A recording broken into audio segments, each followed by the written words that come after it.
Bonjour à tous. À quoi sert l'IRM dans la maladie de la Peyronie?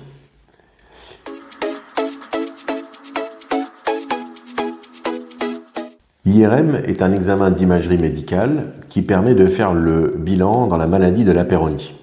Cet examen n'est pas indispensable, mais il peut, lorsqu'il est pratiqué par un praticien formé pour ce type d'examen, renseigner le chirurgien urologue qui va vous traiter pour votre maladie de la Peyronie.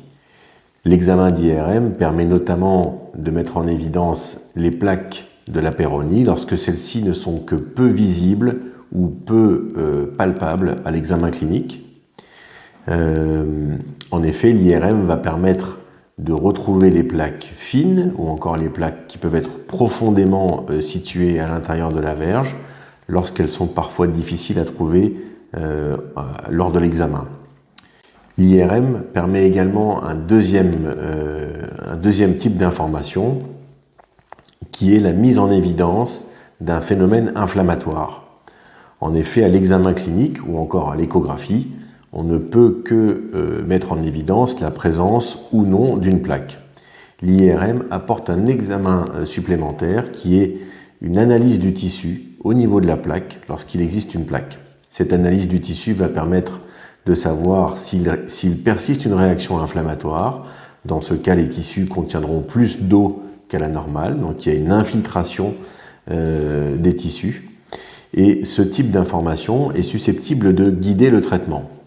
En effet, en phase aiguë, lorsque la plaque est encore inflammatoire, il est possible d'améliorer la situation, tant au niveau du risque d'évolution qu'au niveau du volume de la plaque, en prescrivant un traitement anti-inflammatoire.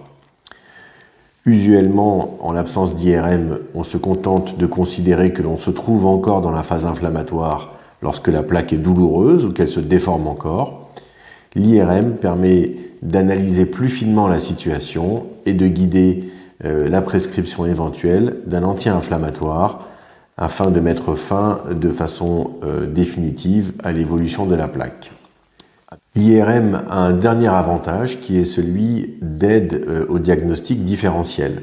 En effet, chez certains patients, la situation n'est pas clairement définie et il peut être difficile de comprendre, en tout cas au départ, si l'on se trouve face à une maladie de la Peyronie ou encore face à une courbure congénitale chez un jeune homme chez qui la déformation vient seulement d'être constatée, ou encore face à une maladie plus rare de la verge. Je pense notamment aux tumeurs et autres atteintes des tissus de la verge. Dans ce cas-là, en cas de doute diagnostique, l'IRM permettra de préciser les choses au mieux et de faire la différence entre une courbure congénitale dans laquelle les corps caverneux sont sains mais de taille asymétrique et une maladie de la Peyronie dans laquelle il y a un épaississement anormal de l'albuginée, ou encore permettra de mettre en évidence une tumeur dont il faudrait pratiquer une biopsie par prélèvement chirurgical pour comprendre de quoi il s'agit. À bientôt.